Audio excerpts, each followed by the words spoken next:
श्री सद्गुरु महाराज की जय। श्री सद्गुरु महाराज की जय। भगवान बुद्ध वचन धम्पद यमक बग्गो। कथा नंबर 13।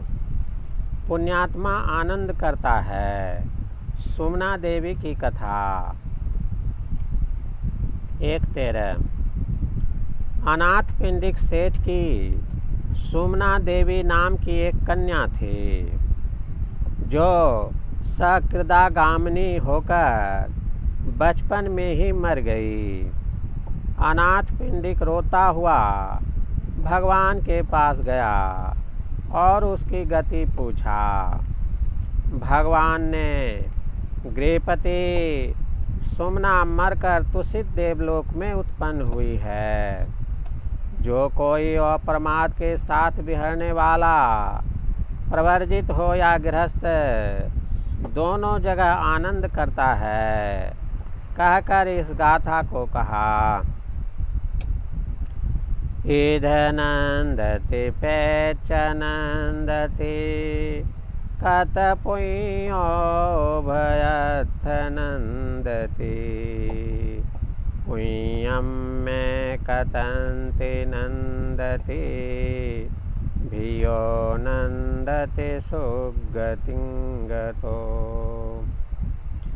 इस लोक में आनंद करता है और परलोक में जाकर भी पुण्यात्मा दोनों जगह आनंद करता है। मैंने पुण्य किया है, सोच आनंद करता है, सुगति को प्राप्त हो और भी अधिक आनंद करता है। श्री सद्गुरु महाराज की जय। प्रभु प्रेमियों, भगवान बुद्ध वचन धम्पद नामक यह पुस्तक आप लोग सत्संग ध्यान स्टोर से ऑनलाइन मंगा सकते हैं। आइए इस कहानी को ऋषिकेश शरण द्वारा संपादित पुस्तक से सुनें।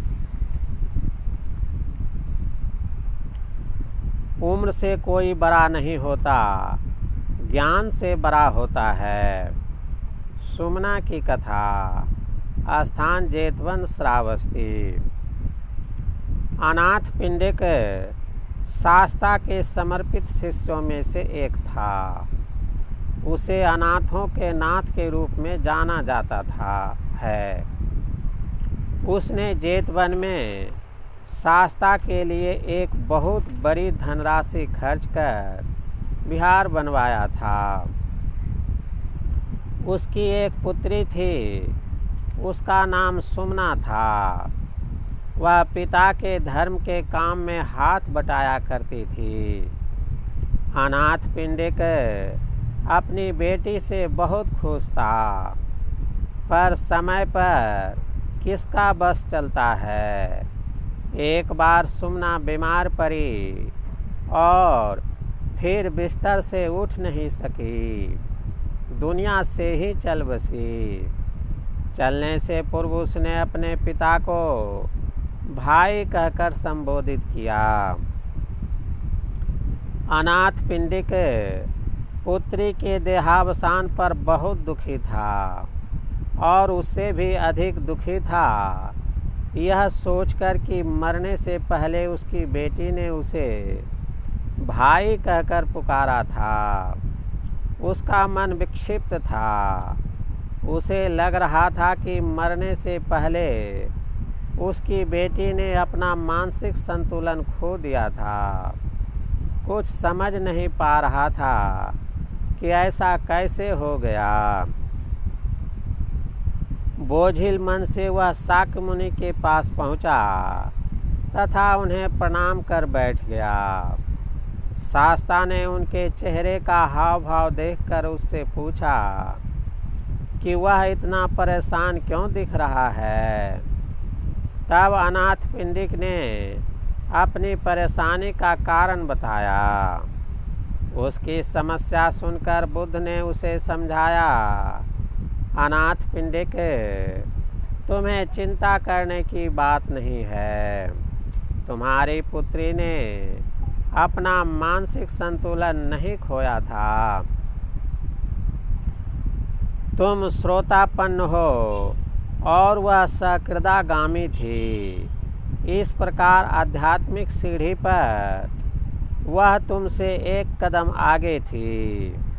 इस नाते अगर उसने तुम्हें भाई कहकर संबोधित किया तो तुम्हें इसका बुरा नहीं मानना चाहिए। तब उन्होंने यह गाथा कही।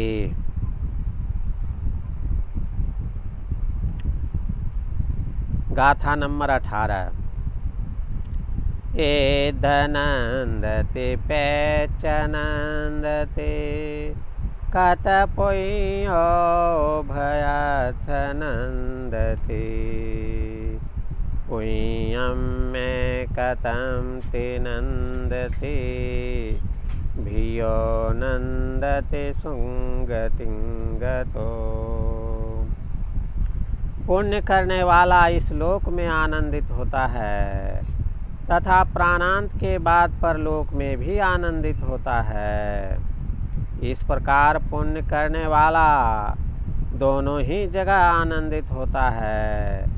मैंने पुण्य किया है यह सोचकर आनंदित होता है और सद्गति प्राप्त कर और भी अधिक आनंदित होता है।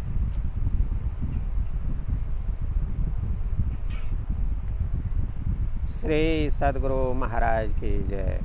प्रभु प्रेमियों, आप लोगों को अगर इस तरह का वीडियो पसंद है तो वीडियो को लाइक, शेयर और कमेंट में अपने भाव व्यक्त किया करें। श्री सद्गुरु महाराज की जय।